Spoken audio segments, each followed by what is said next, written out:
Hello friends, मैं Kuldeep Verma radiology dreams में एक बार फिर से आपका स्वागत करता हूं। जैसा कि आपको पता है, हमारा एक टॉपिक चल रहा है रेडियो फिज़िक्स का, जो मैंने कल ही स्टार्ट करवाया था, एक्सरे से रिलेटेड था।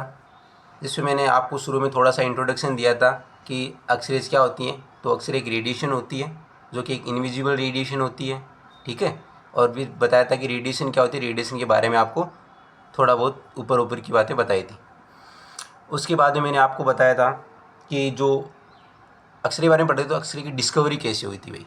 मैंने एक्सरे चीज़ तो पढ़ ली हमने, एक्सरे क्या थी, एक रेडिएशन थी, लेकिन उसकी डिस्कवरी कैसे हुई थी, किस आदमी ने उसकी डिस्कवरी की थी, ठीक है। वो हमने पढ़ा, W.C. रॉन्जन साहब ने की थी 8 नवंबर 1895 को, ठीक है।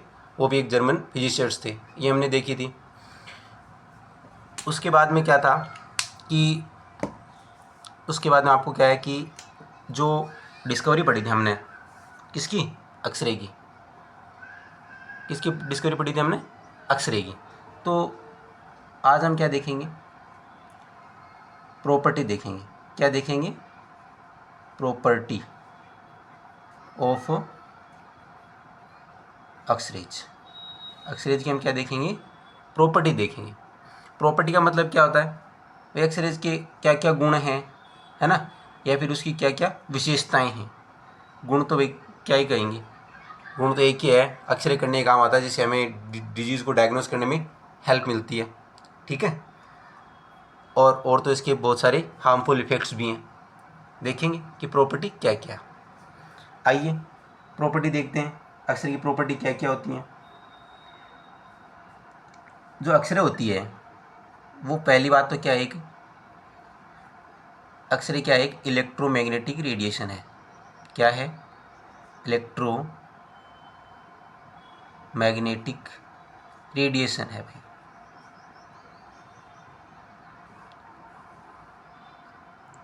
ठीक है।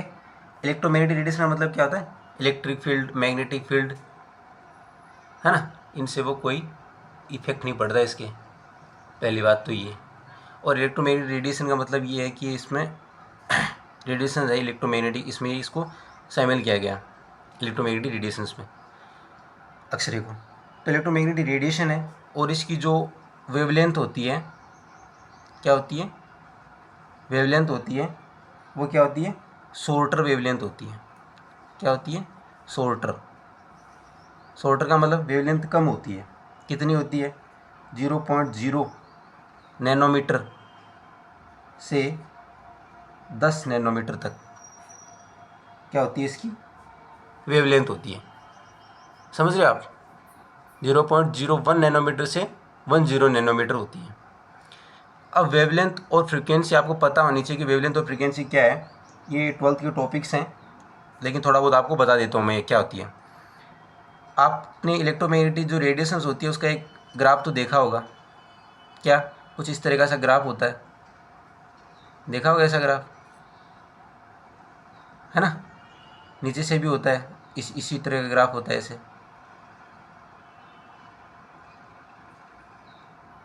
इसमें क्या होता है, इलेक्ट्रिक फील्ड और मैग्नेटिक फील्ड दोनों के ग्राफ एक साथ बनते हैं, ठीक है। एक्स एक्सिस, वाई एक्सिस और जेड एक्सिस तीनों होती हैं, समझ रहे हो। ये है कि टाइम दिखाया जाता है सेकंड्स में। अब ये जो ग्राफ चलता है यहाँ से, ये एक साइकिल कंप्लीट होती है यहाँ तक इसकी, ठीक है। कहाँ तक होती है, देखो दूसरे पेन से दिखाता हूँ। यहाँ से लेके यहाँ तक एक साइकिल कंप्लीट होती है, और यहाँ तक क्या हुई, हाफ साइकिल कंप्लीट हुई थी। क्या हुई थी, हाफ थी यहाँ तक, और यहाँ तक कंप्लीट साइकिल पूरी होगी। अब यहाँ से लेकर के यहाँ तक आने में जो टाइम लगा, इसको जो टाइम लगा यहाँ से लेके यहाँ तक आने में जो टाइम लगा, यानी सेकंड्स, कितनी भी सेकंड लगी, उस टाइम को क्या बोलते हैं, फ्रीक्वेंसी बोलते हैं। फ्रीक्वेंसी समझते हो आप, आवृत्ति हिंदी में, वो आवृत्ति बोलते हैं ना कभी, कि जो यूवी रेज होती है उसकी फ्रीक्वेंसी कितनी होती है, उसी प्रकार से फ्रीक्वेंसी किसको बोला मैंने, यहाँ से यहाँ तक आने में, एक साइकिल को कंप्लीट करने में जितना टाइम लगता है उसको फ्रीक्वेंसी कहते हैं, ठीक है। दूसरी बात, वेवलेंथ किसको कहते हैं फिर, वेवलेंथ, वेवलेंथ किसको कहते हैं, वेवलेंथ कहते हैं जो ऊपर वाला होता है इसको बोलते हैं श्रंक, हिंदी में याद है भाई देखो, दूसरे को क्या बोलते हैं, गर्थ। श्रंक और गर्थ दो हैं, ठीक है। अब ये बोलता है कि जो श्रंक, एक श्रंक है ना यहाँ से लेकर के यहाँ तक, है ना, ये डिस्टेंस कितनी है, और ये यहाँ से यहाँ तक डिस्टेंस कितनी है। कहने का मतलब क्या है कि एक श्रंक या फिर एक गर्त की जो दूरी होती है उसको क्या बोलते हैं, वेवलेंथ बोलते हैं। भाई यहाँ से लेकर के यहाँ तक, यानी एक श्रंक से लेकर गर्त तक, मान लो ये श्रंक है, ये गर्त तक जाएगा, यहाँ से गर्त स्टार्ट हो जाएगा दूसरा, तो इसके बीच की जो डिस्टेंस हुई ना, डिस्टेंस दूरी की बात करता है, तो उस डिस्टेंस को बोलते हैं वेवलेंथ, यानी तरंग दैर्घ्य बोलते हैं उसको, ठीक है। और टाइम को बोलते हैं फ्रीक्वेंसी। समझ गए। तो ये अक्सरेज की प्रॉपर्टी बताई थी मैंने कि अक्सरेज की प्रॉपर्टी होती है, क्या होती है कि इलेक्ट्रोमैग्नेटिक रेडिएशंस होती है जो कि शॉर्टर वेवलेंथ की होती है। समझ गए।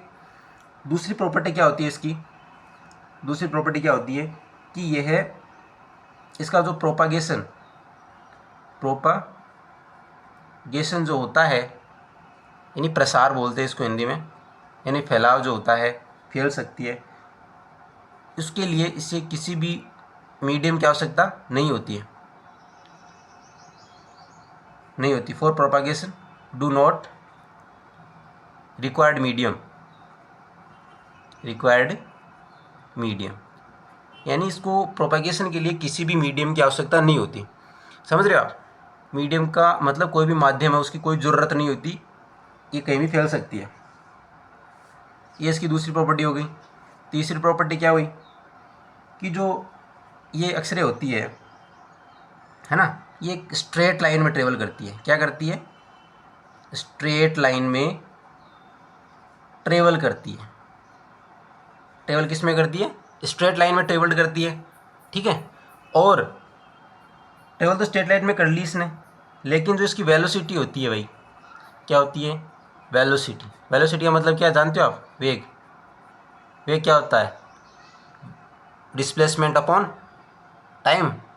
तो जो डिस्प्लेसमेंट अपॉन टाइम जो वेग होता है वो कितना होता है एक्सरे का, यानी वेलोसिटी कितनी होती है, जो होती है इक्वल होती है किसके, इक्वल टू लाइट स्पीड, ठीक है। ये भी लाइट की जो वेलोसिटी होती है उसके बराबर होती है। लाइट की वेलोसिटी कितनी होती है, 3 × 10⁸ मीटर पर सेकंड। ये होता है लाइट का वेग। क्या होता है लाइट का वेग, कितना होता है, 3 × 10⁸ 8 ध्यान रखना, 8 है ये, ठीक है ना, 8 मीटर पर सेकंड। ये क्या है, लाइट की वेलोसिटी है। ये तीन प्रॉपर्टी हो गई कि एक्सरे वो एक इलेक्ट्रोमैग्नेटिक रेडिएशन होती है जिसकी वेवलेंथ शॉर्टर होती है, और फ्रीक्वेंसी क्या होगी फिर, हाई होगी। ध्यान रखना भाई, हाई फ्रीक्वेंसी की होती है, कहने का मतलब उसको ज़्यादा टाइम नहीं लगता, लेकिन वेवलेंथ होती है वो क्या होती है, छोटी होती है, इसकी ज़्यादा टाइम लगता है, फ्रीक्वेंसी हाई है, सॉरी टाइम ज़्यादा लगता है इसको। आगे देखो,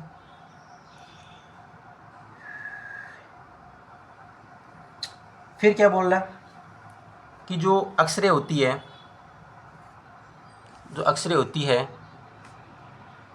एक्सरे आर नॉट अफेक्टेड, यानी अफेक्टेड नहीं होती है, not affected by electric field या फिर मैग्नेटिक फील्ड, दोनों से नहीं होती है, इलेक्ट्रिक फील्ड या मैग्नेटिक फील्ड। कहने मतलब क्या हुआ कि एक्सरे वो ना तो इलेक्ट्रिक फील्ड से अफेक्टेड होती है ना कि मैग्नेटिक फील्ड से अफेक्टेड होती है। भाई कहीं भी रख दो इसको या कहीं से भी निकाल दो, इससे कोई इफेक्ट नहीं पड़ेगा इस पर एक्सरेज के, ठीक है, ओके। एक्सरेज पे कोई इफेक्ट नहीं पड़ेगा। समझ में आया ना। है चार मैंने जो प्रॉपर्टी बताई एक्सरे की, समझ में आ गई आपको, आप आसानी से लिख सकते हो ना। आगे देखो फिर क्या देखते हैं, फिर हम देखते हैं क्या देखते हैं, देखो जो एक्सरे होती है ना, जो एक्सरे होती है उसकी एबिलिटी है ना, एक्सरे की ability, x ray ability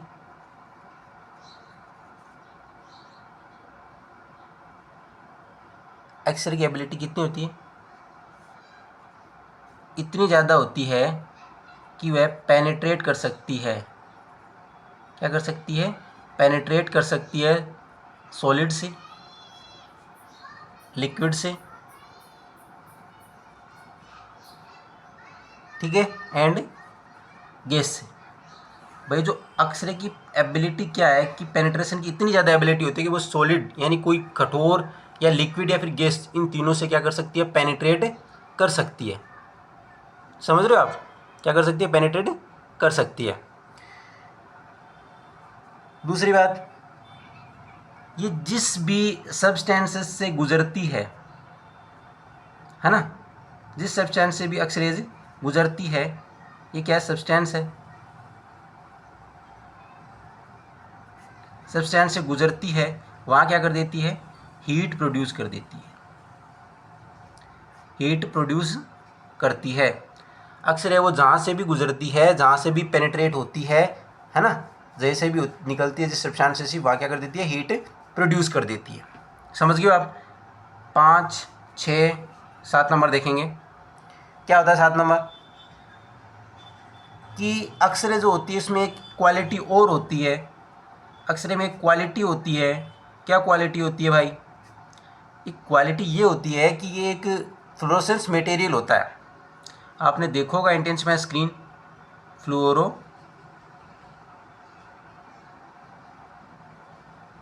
SCENCE fluorescence material होता है। फ्लोरोसेंस मटेरियल समझ रहे हो आप, ने पीछे ही बताया कि एक ऐसा मटेरियल होता है जिस पे अगर लाइट या फिर रेडिएशन कुछ भी पड़े तो वो ग्लो करना स्टार्ट कर देता है। तो अक्सर में एक ऐसी क्वालिटी होती है कि जो अगर ये फ्लोरोसेंस मटेरियल पे जाके गिरेगी, फ्लोरोसेंस मटेरियल जैसे कि कैल्शियम टंगस्टेट, जो हम काम में लेते हैं एंट्रेंस में स्क्रीन में, क्या होता है, कैल्शियम एक टंगस्टेट फ्लोरोसेंस मटेरियल होता है, ठीक है। अगर इस पर लाइट अक्सर गिरेगी तो वह क्या कर देगा, ग्लो स्टार्ट होना स्टार्ट कर देगा। तो अक्सर ये क्वालिटी है एक कि फ्लोरोसेंस में गिरते ही ये ग्लो करना स्टार्ट कर देगी, ठीक है, ग्लो करना स्टार्ट कर देगी। ध्यान रखना, लाइन बना लेना आप, मैं आपको समझा रहा हूँ। आगे देखो, दूसरी बात, इसकी एक क्वालिटी और होती है कि जिस सब्सटेंस के साथ इंटरेक्ट करती है ना, जिस सब्सटेंस के साथ इंटरेक्ट करती है तो उनमें उसके साथ क्या कर देती है, उसमें कोई सब्सटेंस है,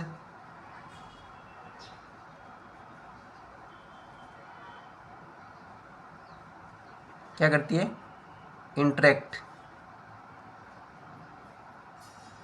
सब्सटेंस के साथ अगर इंटरेक्ट करती है तो क्या कर देती है, उस सब्सटेंस को क्या कर देती है, आयनाइज्ड कर देती है, आयनाइज्ड कर देती है। इंटरेक्ट करती है अगर सब्सटेंस के साथ, है ना, तो उसको क्या कर देती है, आयनाइज्ड कर देती है। क्या कर देती है, आयनाइजेशन, उस सब्सटेंस का आयनाइजेशन कर देती है, आयन बना देती है उसके ऊपर।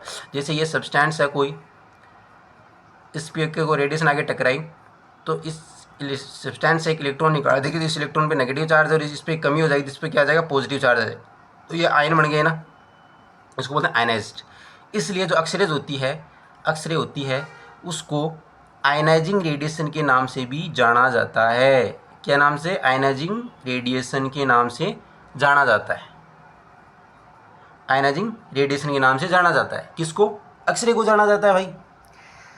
आगे देखो, जो अक्सरे होती है वो क्या करती है, जो सब्सटेंस के थ्रू गुजरती है उसमें केमिकल चेंजेस प्रोड्यूस कर देती है।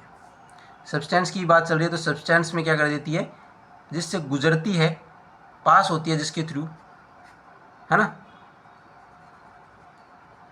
वहाँ क्या कर देती है, केमिकल चेंजेस, वहाँ क्या कर देती है, केमिकल चेंजेस प्रोड्यूस कर देती है। केमिकल चेंजेस समझ रहे हो आप भाई, रासायनिक क्रियाएं जैसी होती हैं कोई भी, भाई जहाँ अगर हम कोई ऐसी दवाई वगैरह ले लें और जो हमारे हाथ पे नहीं जरे, वहाँ पे क्या हो जाएगी, रिएक्शन हो जाएगी, हमारे हाथ क्या हो जाएगा, ख़राब हो जाएगा, जलन वगैरह हो जाएगी, तो केमिकल रिएक्शन हो जाती है।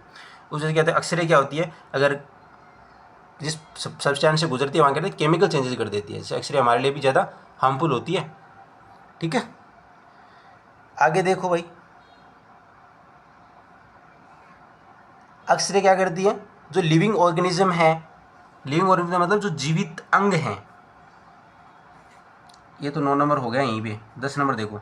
अक्सर क्या करती है, लिविंग ऑर्गेनिज्म, लिविंग ऑर्गेनिज्म जानते हो, लिविंग ऑर्गेनिज्म मतलब जो जीवित अंग हैं उन पर क्या कर देती है, बायोलॉजिकल इफेक्ट भी डालती है, बायोलॉजिकल इफेक्ट डालती है। बायोलॉजिकल इफेक्ट जानते हो आप? बायोलॉजिकल इफेक्ट कहने का मतलब जो जैसे कि एक्सरे वगैरह अगर ज़्यादा लग जाती है तो जैसे कि जो है ना बांझपन वगैरह, अगर लेडीज़ वगैरह हैं तो बांझपन वगैरह भी आ सकता है उन पर, है ना, यूट्रस वगैरह पे ज़्यादा रेडिएशन लगने से, या फिर अगर बच्चा वो प्रेग्नेंट है और फिर रेडिएशन ज़्यादा लग रही है तो वो बच्चा लकवा मार सकता है, या फिर वो मतलब किसी भी प्रकार से डिफेक्टफुल पैदा होगा। ये बायोलॉजिकल इफेक्ट होते हैं। फिर देखो मेन बात जो आपको मैंने अभी तक पढ़ाई है, पहले आप पीछे की वीडियो में जाके देखना, लेटेंट इमेज क्रिएशन में, उसमें मिल जाएगा कि जो एक्सरे होती है वो यदि एक्सरे फिल्म के ऊपर गिरती है, एक्सरे होती है वो यदि एक्सरे फिल्म पर गिरती है, यानी जो एक्सरे फिल्म होती है उस पर अगर गिरती है तो वो उस पर क्या कर देती है, लेटेंट इमेज क्रिएट कर देती है। क्या कर देती है, लेटेंट इमेज। अब भाई जिसको पता है कि लेटेंट इमेज क्या होती है वो कमेंट में बताना कि लेटेंट इमेज क्या होती है, ठीक है ना। जो लेटेंट इमेज को जानता है वो लेटेंट इमेज को बताना कि लेटेंट इमेज होती क्या है। ओके, आज का वीडियो तो हमारा ज़्यादा बड़ा रहेगा नहीं, इतना ही रहेगा। इसमें से आपको मैं थोड़ी सी चीज़ें बता देता हूँ। एक आयनाइजेशन और एक्साइटेशन था जो आगे आपको काम आएगा, वो भी मैं आपको बता देता हूँ कि आयनाइजेशन और एक्साइटेशन क्या होता है, ठीक है। आयनाइजेशन और एक्साइटेशन क्या होता है उसको आपको थोड़ा बता दूँ, आगे काम आएगा आपके। देखो भाई, दो चीज़ें आपके, आयनाइजेशन और एक्साइटेशन, इसी में बता देता हूँ, काम आएगी आगे जो हम पढ़ेंगे प्रोडक्शन ऑफ एक्सरे, जो नया टॉपिक होगा उसमें देखेंगे, ठीक है। ये देखो,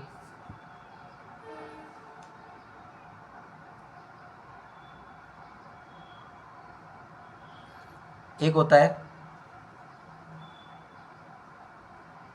आयनाइजेशन, एक क्या होता है, एक्साइटेशन। ये होता है एक्साइटेशन। आयनाइजेशन और एक्साइटेशन का मतलब समझना आप क्या होता है। आयनाइजेशन और एक्साइटेशन में कि कोई भी एटम होता है, कोई भी एटम परमाणु जो होता है वो क्या होता है, क्या होता है, इलेक्ट्रिकली न्यूट्रल होता है, इलेक्ट्रिकली न्यूट्रल होता है।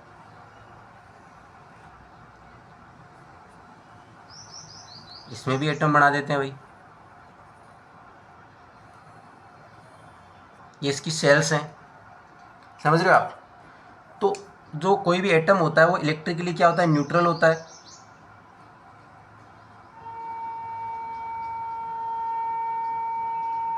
ये इलेक्ट्रॉन्स सेल्स के अंदर क्या करते हैं, घूमते रहते हैं भाई, घूमते रहते हैं सेल्स में। ये इलेक्ट्रॉन्स हैं, इलेक्ट्रॉन घूम रहे हैं भाई, घुमाते जाओ। ये के सेल, दूसरे पेन से बना देता हूँ, के सेल, एल एम, के एल एम, और भी सेल्स होती है, आगे बढ़ाते जाओ, टिंग टोंग। आपको समझाने के लिए बता रहा हूँ।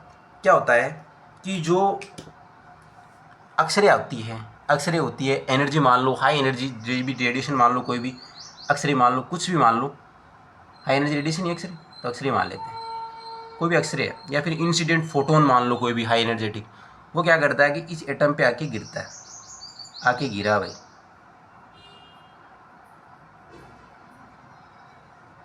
ठीक है। यहाँ पे क्या एक इलेक्ट्रॉन है, ठीक है, और ये भी एक इलेक्ट्रॉन की बात ही आएगा, फोटोन आएगा, कुछ भी आएगा तो एक इलेक्ट्रॉन की बात ही आएगा, वो आएगा। और यहाँ पर जो इलेक्ट्रॉन है इस सेल्स के अंदर, जो हमारी एम सेल है, इसमें जो इलेक्ट्रॉन है, इस इलेक्ट्रॉन क्या कर देगा, इजेक्ट कर देगा। क्या कर देगा, इजेक्ट, इजेक्टेड इलेक्ट्रॉन, ठीक है। अब ये इलेक्ट्रॉन बाहर आ गया, तो इलेक्ट्रॉन अंदर था इतनी देर तो, और इस सेल्स के साथ नेगेटिव और पॉजिटिव दोनों आपस में बंधे हुए थे, लेकिन ये यहाँ आ गया तो इस पर इलेक्ट्रॉन पे क्या आ जाएगा, नेगेटिव चार्ज आ जाएगा। ये इलेक्ट्रॉन है, इस पर नेगेटिव चार्ज आएगा, यानी इलेक्ट्रॉन बाहर आ गया, इस पर नेगेटिव चार्ज है, ठीक है।